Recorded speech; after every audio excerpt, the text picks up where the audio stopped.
So good morning guys. तो चलिए start करते हैं आज के यानी कि 24 मई के इंपॉर्टेंट करंट अफेयर्स को। और आज का पहला इंपॉर्टेंट प्रश्न ये बुक वाला प्रश्न है कि अभी हाल ही में लॉन्च एक पुस्तक है जिसका नाम है बेटर नेवर स्टॉप्स। इसको अभी लॉन्च किया गया। पूछ रहे इसके लेखक कौन है, तो आंसर होगा श्याम श्रीनिवासन। तो श्याम श्रीनिवासन ने अपनी पहली किताब अभी लॉन्च की है जिसका नाम है बेटर नेवर स्टॉप्स। ये किताब उनके जीवन के अनुभवों और बैंकिंग करियर से जुड़ी सीख पर आधारित है। इसमें उन्होंने बताया कि इंसान को हमेशा सीखते रहना चाहिए, मेहनत करते रहना चाहिए और खुद को बेहतर बनाते रहना चाहिए। श्याम श्रीनिवासन इससे पहले फेडरल बैंक के एमडी सीईओ रह चुके। अच्छा, एक प्रश्न मैं आपसे पूछता हूँ, ये होमवर्क प्रश्न रहेगा आपके लिए।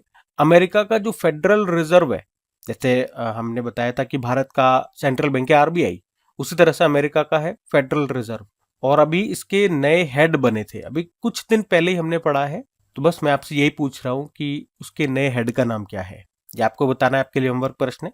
वैसे हमारा तो बुक वाला प्रश्न था, तो कुछ इंपॉर्टेंट बुक्स मैं आपको रिवाइज कराता हूँ। एक बुक हमने पढ़ी थी the remarkable life of the only Muslim women in the constituent assembly. ये ऑटोबायोग्राफी है बेगम कुद्दसिया रसूल की। और आपको याद रखना है कि वे भारत का संविधान का मसौदा तैयार करने वाली जो संविधान सभा थी उसकी एकमात्र मुस्लिम महिला सदस्य। और भारत दैट इज इंडिया को लिखा अभिजीत जोग ने।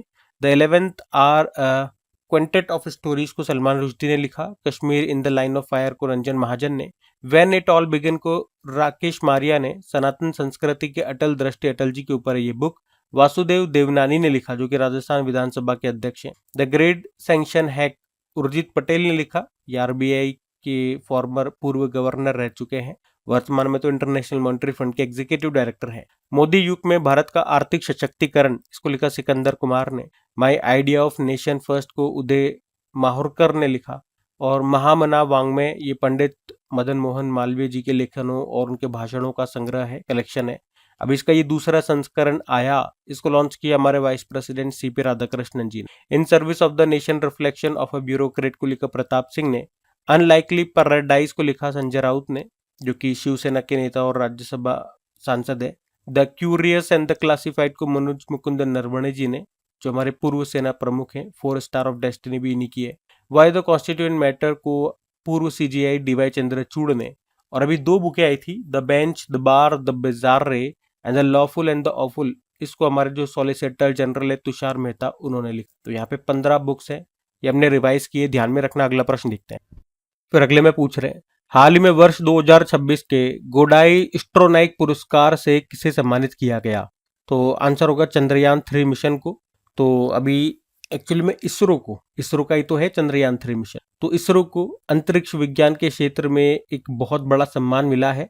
और किसने दिया? अमेरिका की एक संस्था है, American institute of aeronautics and astronautics. इसने इसरो को 2026 का गोडार्ड एस्ट्रोनॉटिक्स पुरस्कार से सम्मानित किया। ये पुरस्कार अभी 21 मई को जो एस्केंड 2026 सम्मेलन का आयोजन हुआ था वॉशिंगटन डीसी में, वहां पर दिया गया इसरो को। और इसरो को क्यों मिला या किसके लिए ये सम्मान मिला? तो ये पुरस्कार इसरो को चंद्रयान 3 मिशन की शानदार सफलता पर मिला है। चंद्रयान 3 इसके बारे में आपको बताऊंगा वैसे अभी, लेकिन आप मोटा मोटी जानते भी होंगे। 23 अगस्त 2023 को चंद्रमा के दक्षिणी हिस्से पर दक्षिणी ध्रुव के पास में इसने सफल लैंडिंग की थी। और ऐसा करने वाला ये भारत दुनिया का पहला देश बना था। वैसे चंद्रमा पर लैंड करने वाला या सफल लैंडिंग करने वाला तो दुनिया का चौथा देश बना था। दोनों में अंतर समझ में आया? चांद पर उतरने वाला, सफल लैंडिंग करने वाले तो हम चौथे देश बने थे दुनिया के, लेकिन साउथ पोल पर लैंड करने वाले पहले देश थे। और इस पुरस्कार की बात करें गोडार्ड एस्ट्रोनॉटिक्स पुरस्कार की, ये क्या है? तो ये अंतरिक्ष विज्ञान और रॉकेट तकनीक के क्षेत्र में एक बहुत ही प्रतिष्ठित पुरस्कार है। इसे आधुनिक रॉकेट विज्ञान के जनक रॉबर्ट एच गोडार्ड की याद में दिया जाता है। ये सम्मान उन वैज्ञानिकों या संस्थाओं को मिलता है जिन्होंने अंतरिक्ष तकनीक में बड़ी उपलब्धि हासिल की। चंद्रयान 3 की ही बात कर ले, इसको वैसे लॉन्च हमने किया था कब? 14 जुलाई 2023 को। और 23 अगस्त 2023 को इसने सफल लैंडिंग की थी चंद्रमा के साउथ पोल पर। इसलिए 23 अगस्त को हम राष्ट्रीय अंतरिक्ष दिवस के रूप में भी मनाते हैं। अच्छा, इसको लॉन्च हमने कहाँ से किया था? सतीश धवन अंतरिक्ष केंद्र से। किस रॉकेट के जरिए? LVM-3M4, जिसे बाहुबली या फेट बॉय भी कहते हैं। और इसमें जो लैंडर था उसका नाम विक्रम है, जो रोवर है उसका नाम प्रज्ञान है। इसमें प्रोजेक्ट डायरेक्टर का नाम भी पूछा जा चुका है एग्जाम में 2 बार, पी वीर मुथवेल। और जिस स्थान पे ये लैंड किया था ना, उस स्थान को हमने नाम दिया है शिव शक्ति पॉइंट। ठीक है, तो ये भी कुछ खास बातें हैं जहाँ से प्रश्न बनते हैं एग्जाम में, ये आप ध्यान रखेंगे। और इसके लिए इसरो को ये सम्मान मिला, तो इसरो की बात कर ले। इसरो मतलब इंडियन स्पेस रिसर्च ऑर्गेनाइजेशन, स्थापना होती है 1969 में, हेडक्वार्टर बंगलुरु है, चेयरमैन है वी नारायणन, 11वें नंबर के हैं। मोटो होता है space technology is in service of human kind. ठीक है, तो ये सारी बातें ध्यान में होनी चाहिए आपको। अगला प्रश्न हम देखते हैं। फिर अगले में क्या पूछ रहे कि हाल ही में garden rich ship builders and engineers ने अभी भारतीय नौसेना के लिए अगली पीढ़ी का ऑफशोर पेट्रोल वेसल जिसका नाम है आईएनएस संघमित्र को अभी कहां पर लॉन्च किया? तो आंसर होगा कोलकाता में। तो garden rich ship builders and engineers ने, जिसका मुख्यालय आपको कोलकाता में ही मिलेगा, और अभी इसने 20 मई को भारतीय नौसेना के लिए अपना पहला अगली पीढ़ी का अपतटीय गश्तीपोत जिसका नाम है आईएनएस संघमित्र, या इसको यार्ड 3039 से भी जानते हैं, और अभी इसको लॉन्च किया इन्होंने। और याद रखना ये 4 next generation offshore patrol vessel में से पहला है, मतलब ये 4 बनाएगा इस तरह के, और इसमें से अभी पहला इसने लॉन्च कर दिया। तो आईएनएस संघमित्र ये एक बड़ा समुद्री सुरक्षा जहाज है जिसे भारतीय नौसेना के लिए बनाया गया है, और मैंने आपको बताया अभी कोलकाता स्थित garden rich ship builders and engineers shipyard में इसको लॉन्च किया गया है। तो अब अगर आपसे पूछे आईएनएस संघमित्र क्या है, तो ये भारतीय नौसेना का एक आधुनिक गश्ती जहाज है, पेट्रोल वेसल है या पेट्रोल शिप है, जो समुद्री में सुरक्षा और निगरानी का काम करे। और इस जहाज का जो नाम है ना, ये सम्राट अशोक की पुत्री संघमित्रा के नाम पे रखा गया है। उन्होंने, आपको याद है, 3री शताब्दी ईसा पूर्व में श्रीलंका जाकर बौद्ध धर्म का प्रचार किया था। और मैंने आपको बताया गार्डन रिच शिप बिल्डर भारतीय नौसेना के लिए इस तरह के टोटल 4 आधुनिक next generation offshore patrol vessel का निर्माण करेगा।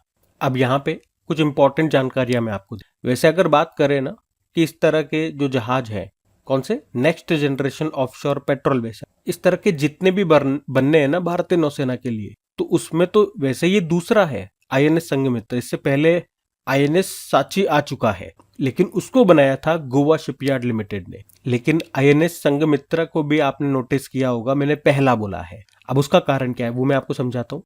पहले इसकी बात कर लेते हैं कि ये है क्या एक्चुअली में। Next generation offshore patrol vessel, तो ये आधुनिक जहाज है जो समुद्र में निगरानी करेंगे, सीमा सुरक्षा में मदद करेंगे और तस्करी और समुद्री अपराध रोकेंगे। आपदा राहत और बचाव कार्य में भी इनका इस्तेमाल किया जाएगा। एक्चुअली में इस तरह के टोटल 11 बनने हैं। 7 बनाएगा गोवा शिपयार्ड लिमिटेड और 4 बना रहा है गार्डन रिच शिप बिल्डर भी। और इसके लिए डिफेंस ने कितना बजट दिया है? 9,781 करोड़ रुपए। अब जो गोवा शिपयार्ड 7 बना रहा है ना, तो उसमें से पहला ये बना चुका है अभी इसी साल, उसका नाम है आईएनएस साची। और गार्डन रिच शिप बिल्डर ये 4 बना रहा है, उसमें से पहला है आईएनएस संघमित्र। तो जो ये निर्माण कर रहे हैं, ये 7 कर रहा है, ये 4 कर रहा है, उसमें से पहले पहले का इन्होंने निर्माण कर, ठीक है। और अगर टोटल में से देखेंगे तो पहला आईएनएस साची था और अभी ये दूसरा है आईएनएस संघमित्र। बात समझ में आ गई? ठीक है, तो ये ध्यान में रखना। अगला प्रश्न देखते हैं। फिर अगले में पूछ रहे हैं, हाल ही में भारत का पहला समर्पित कैबिनेट स्तरीय एआई विभाग का गठन किसने किया है? तो आंसर होगा केरल ने किया है। तो केरल ने अब एआई आर्टिफिशियल इंटेलिजेंस के लिए अलग से एक बड़ा सरकारी विभाग बना दिया, और ऐसा करने वाला ये भारत का पहला राज्य बन गया है। पहले एआई से जुड़े जो भी मामले थे, जो भी काम थे, वो सामान्य आईटी विभाग के अंदर ही आते थे।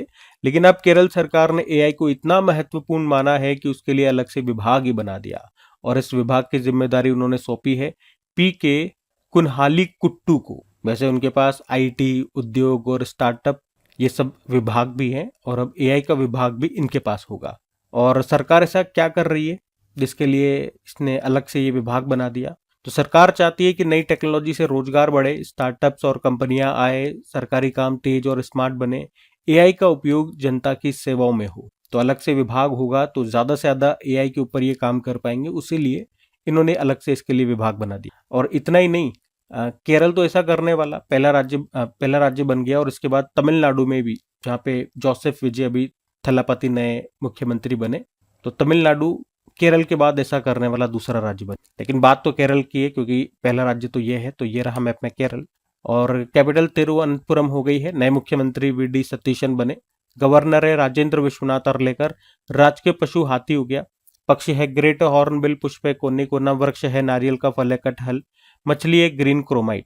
साइलेंट वैली नेशनल पार्क है, यहाँ पे पेरियार नेशनल पार्क है, एरविकुलम नेशनल पार्क है, अन्नामुडी शोला नेशनल पार्क है, इडुक्की डैम है यहाँ पर पेरियार नदी पर। 2 क्लासिकल डांस है यहाँ पे, कथकली और मोहिनीअट्टम। क्लासिकल लैंग्वेज मलयालम है। कुछ फेस्टिवल्स की बात करें तो ओणम हो गया, त्रिशूर पूरम हो गया, अट्टुकल पोंगल हो गया, मकर विलक्कू हो गया, विश्व उत्सव हो गया। पहला अंतरराष्ट्रीय समुद्री तट महोत्सव भी यहाँ मनाया गया था। उसके अलावा केरल का कौन सा त्योहार नए साल का प्रतीक है, तो विश्व उत्सव आंसर होगा। केरल के समुद्री तट को मालाबार तट कहते हैं, तमिलनाडु के समुद्री तट को कोरोमंडल तट कहते हैं। केरल को मसालों का बाग कहा जाता है। सबरीमला टेम्पल भी आपको मिलेगा केरल में ही। अब कुछ करंट अफेयर्स के प्रश्न भी देखें यहाँ से। तो एक तो हमने पढ़ा था केंद्रीय मंत्रिमंडल ने केरल का नाम बदलकर केरलम करने के प्रस्ताव को मंजूरी दे दी, और ये बदलाव संविधान के किस अनुच्छेद के तहत किया जा रहा है, तो अनुच्छेद 3।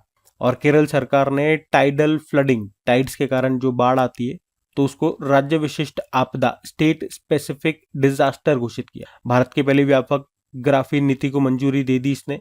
कॉम्प्रिहेंसिव अर्बन पॉलिसी का ड्राफ्ट तैयार करने और उसे मंजूरी देने वाला भी भारत का पहला राज्य बना केरल। केरल सरकार ने स्वास्थ्य सेवाओं को आसान और डिजिटल बनाने के लिए मी हेल्थ मोबाइल एप्लीकेशन लॉन्च किया। अभी केरल सरकार ने राज्य की महिलाओं के लिए स्त्री सुरक्षा योजना शुरू की। महिलाओं की रात में सुरक्षा के लिए निर्भया निशा पहल की घोषणा की केरल ने। केरल राज्य की पहली दृष्टिबाधित महिला न्यायाधीश बनी है थान्या नाथनसी। और अभी 79 नंबर का संतोष ट्रॉफी हुआ था, जिसे सर्विसेज ने जीत लिया केरल को हराकर। उसके अलावा इंडियन ओशन शिप सागर पहल भारत की एक समुद्री पहल है, और अभी इसका दूसरा संस्करण लॉन्च हुआ था कोच्चि में। वैसे याद रखना, केरल का जो तटीय शहर है ना कोच्चि, इसको अरब सागर की रानी भी कहा जाता है। ये प्रश्न तो एग्जाम में आ चुका है। और विधायकों के हस्ताक्षर को ट्रैक करने के लिए भी MLAtrack.com वेबसाइट केरल ने ही लॉन्च की थी। कोच्चि स्थित बहुसागर केंद्र को भारत का पहला गहरे समुद्री जीवों का राष्ट्र भंडार नामित किया गया। उसके अलावा अभी केरल का एक शहर है वर्कला, और संयुक्त राष्ट्र के द्वारा चलाई जा रही अंतरराष्ट्रीय पहल 20 सिटीज टुवर्ड्स जीरो वेस्ट में इसको शामिल किया गया। और केरल के एक वैज्ञानिक है N अलीम यूसुफ, अभी world wide fund for nature की तरफ से नेशनल अवार्ड इनको दिया गया था। तो ये सब बातें केरल से हैं। 2026 के ही ये सारे करंट अफेयर्स के प्रश्न है केरल से, ध्यान में रखना। अगला प्रश्न देखते हैं। फिर अगले में पूछ रहे हैं, हाल ही में फसलों के लिए दुनिया का पहला AI आधारित gene editor plant open CRISPR-1 अभी इसको किसने विकसित किया है, तो आंसर होगा केंद्रीय चावल अनुसंधान संस्थान जो है उड़ीसा में, सेंट्रल राइस रिसर्च इंस्टीट्यूट, ये कटक उड़ीसा में है, उसी ने इसको तैयार किया है। तो जानते हैं इसके बारे में है क्या ये। तो एक्चुअली में Indian council of agricultural research और सेंट्रल राइस रिसर्च इंस्टीट्यूट, इस दोनों के वैज्ञानिकों ने मिलकर के एक नई तकनीक बनाई है, उसी का नाम दिया इन्होंने प्लांट ओपन CRISPR-1।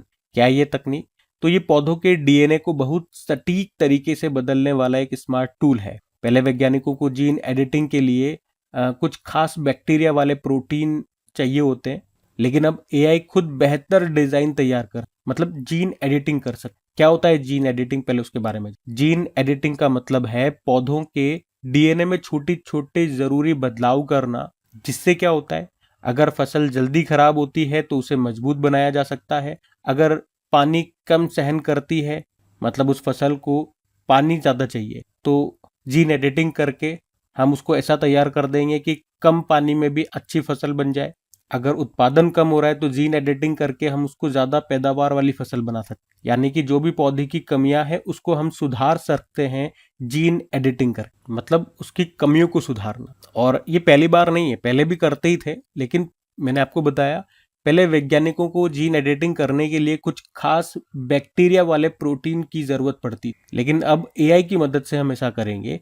तो इसमें AI क्या करेगा, AI लाखों जानकारियों का अध्ययन करके ये तय करता है कि पौधे के DNA में कहाँ पर बदलाव करना है, कौन सा बदलाव फायदेमंद रहेगा, बदलाव कैसे ज्यादा सुरक्षित और सटीक हो सकता है। यानी वैज्ञानिकों की स्मार्ट सहायक की तरह ये काम करेगा AI। और इससे किसानों को क्या फायदा होगा, भाई फायदा ही फायदा है।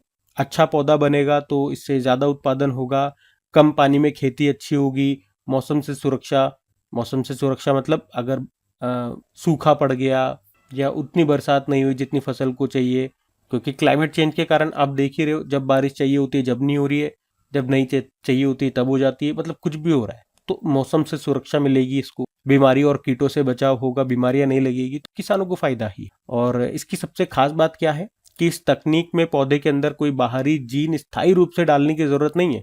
इसी कारण से ये बदलाव ज्यादा प्राकृतिक और सुरक्षित माना जा रहा है। तो ओवरऑल जीन एडिटिंग, पौधे की जीन एडिटिंग की हम यहाँ पे बात कर रहे हैं और उसके लिए एआई तकनीक का इस्तेमाल किया और इसमें मदद कौन कर रहा है? Indian council of agricultural research भी इसमें मदद कर रहा है, भारतीय कृषि अनुसंधान परिषद, इसकी भी बात कर लेते हैं। स्थापना होती है 16 जुलाई 1929।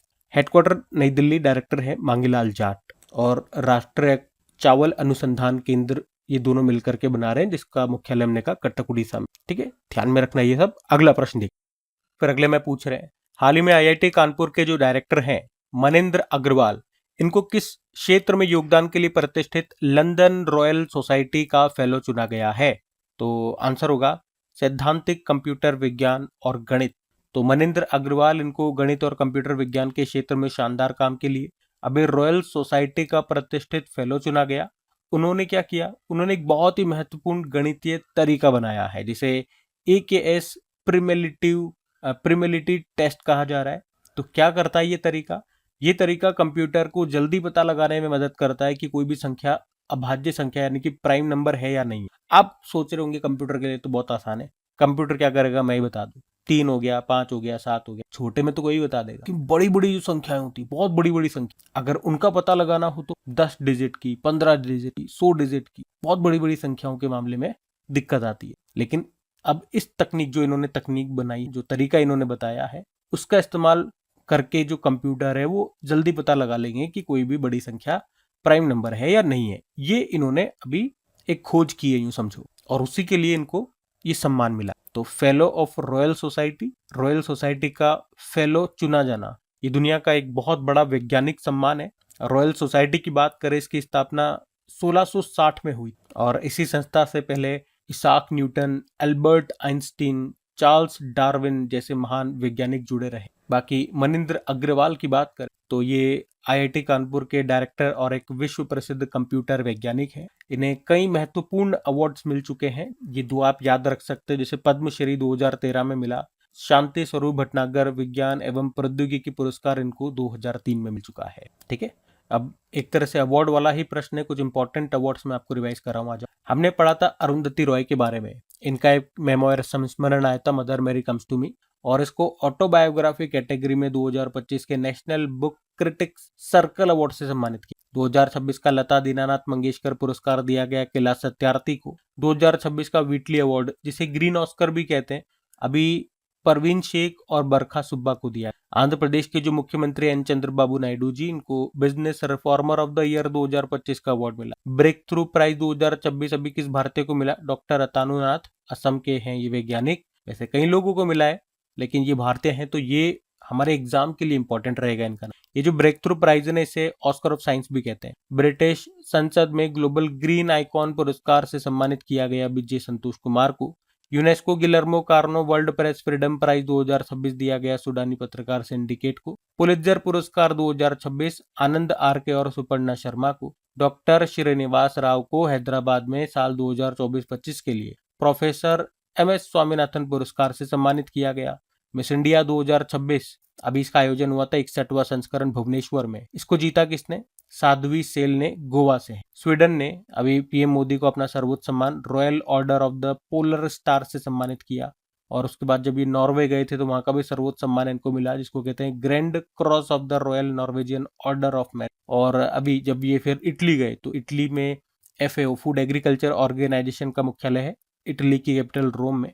तो वहीं पर पीएम मोदी को FAO का सबसे बड़ा सम्मान एग्रीकोला मेडल 2026 से सम्मानित किया। ठीक है, तो सारे इंपॉर्टेंट अवार्ड हैं, ये ध्यान में रखना मेरे भाई। अगला प्रश्न देखते हैं।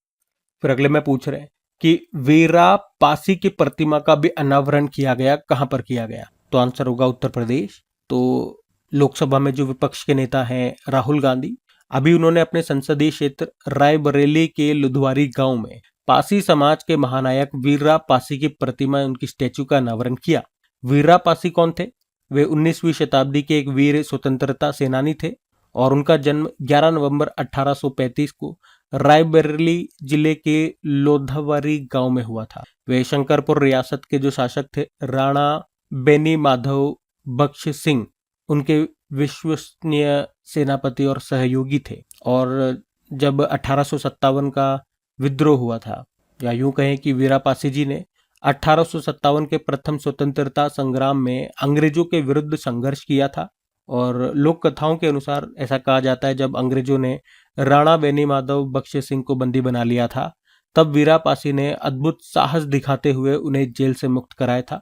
इसीलिए उन्हें 1857 के भूले बिसरे नायकों में गिना जाता है। और अभी उनकी प्रतिमा का अनावरण करते हुए राहुल गांधी ने उनको शौर्य और संघर्ष का प्रतीक बताया। और स्टैचू से आपको याद आएगा, पोट्टी श्री रामुलु जी की 58 फीट ऊंची प्रतिमा, जिसे स्टैचू ऑफ सेक्रीफाइस कहा गया, अभी इसे स्थापित किया गया था अमरावती आंध्र प्रदेश में। ठीक है, तो वो भी ध्यान में रखना। अगला प्रश्न देखते हैं। फिर अगले में पूछ रहे हैं, हाल ही में जीवन एप्लीकेशन और शतायु जेरियाट्रिक केयर गिवर डैशबोर्ड को अभी किसने लॉन्च किया? तो आंसर होगा सामाजिक न्याय एवं अधिकारिता मंत्रालय ने, जिसके मंत्री वीरेंद्र कुमार है। तो भारत सरकार के सामाजिक न्याय एवं अधिकारिता मंत्रालय ने अभी बुजुर्गों की मदद के लिए ये 2 नए डिजिटल प्लेटफॉर्म्स शुरू किए हैं, जीवन एप्लीकेशन और शतायु डैशबोर्ड। इनका उद्देश्य है वरिष्ठ नागरिकों को सुरक्षित, स्वस्थ और आत्मनिर्भर बनाना। दोनों की अलग अलग बात करें तो ये जो जीवन एप्लीकेशन है, ये बुजुर्गों के लिए एक, आप कह सकते हो, all in one help application है।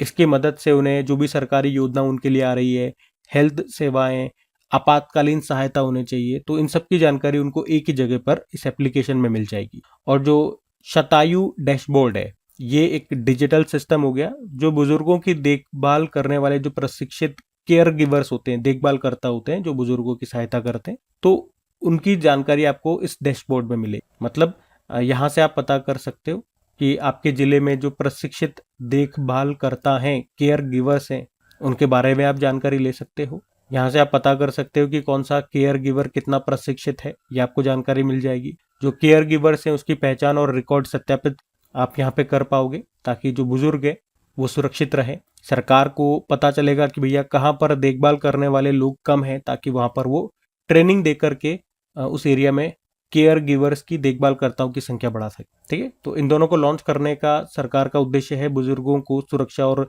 स्वास्थ्य सहायता आसानी से मिल सके, परिवारों को भरोसेमंद केयर गिवर्स मिल सके, बुजुर्गों की देखभाल का काम अब अधिक संगठित और प्रोफेशनल बनेगा, और डिजिटल तकनीक के जरिए वरिष्ठ नागरिकों का जीवन आसान होगा। ठीक है, तो ये जीवन एप्लीकेशन और शतायु डैशबोर्ड का काम क्या है वो मैंने आपको समझा दिया डिटेल में। किसने लॉन्च किया? सामाजिक न्याय एवं अधिकारिता मंत्रालय ने, याद रखना। अगला प्रश्न देखते हैं हम। फिर अगले में पूछ रहे हैं, अभी हाल ही में मैड्रिड ग्लोबल वाटर समिट 2026 में देश का कौन सा जल आपूर्ति और सीवरेज बोर्ड दुनिया के टॉप 5 बोर्ड में शामिल हो गया? तो आंसर होगा बंगलुरु। तो Bengaluru water supply and sewerage board, अभी इसको पानी की सप्लाई और सीवरेज यानी कि गंदे पानी की निकासी और सफाई के काम में दुनिया की सबसे अच्छी संस्थाओं में शामिल किया गया है। एक्चुअली में अभी स्पेन में जो अभी ग्लोबल वाटर समिट 2026 हो रहा था, वहां पर इस Bengaluru water supply and sewerage board को दुनिया की टॉप 5 जल उपयोगिता संस्थाओं में शामिल किया गया। ये सम्मान पाने वाली ये भारत की एकमात्र संस्था बन गई है। तो ये जो Bengaluru water supply and sewerage board है, ये शहर में लोगों को पानी पहुंचाने और गंदे पानी को साफ करने का काम करता है। इसे पानी बचाने, गंदे पानी को दोबारा उपयोग करने और बेहतर जल प्रबंधन के लिए सराहा गया है। और अभी इसे एक्चुअली में 3 बड़ी श्रेणियों में, 3 अलग अलग कैटेगरियों में टॉप 5 में जगह मिली है। एक तो यूटिलिटी ऑफ द ईयर, मतलब सबसे अच्छे जल सेवा संस्था के रूप में चुना गया। SDG sustainable development goal 6 champion of the year, इसमें चुना गया, जो कि स्वच्छ पानी और स्वच्छता के लक्ष्य में बेहतरीन काम के लिए है।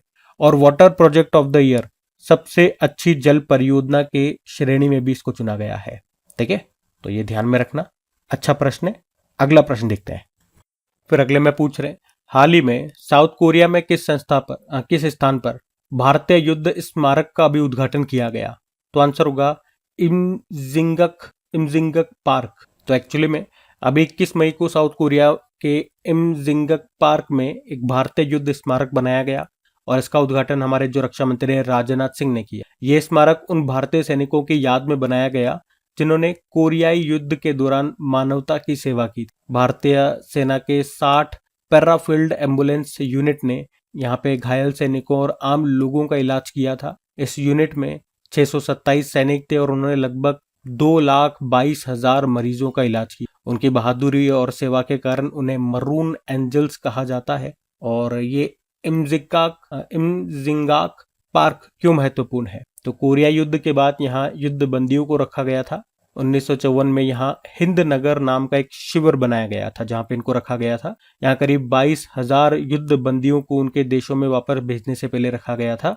इसीलिए ये जगह भारत और दक्षिण कोरिया दोनों के लिए ऐतिहासिक महत्व रखती है। और यहीं पर अभी भारतीय युद्ध स्मारक बनाया गया जिसका उद्घाटन हमारे रक्षा मंत्री राजनाथ सिंह ने किया।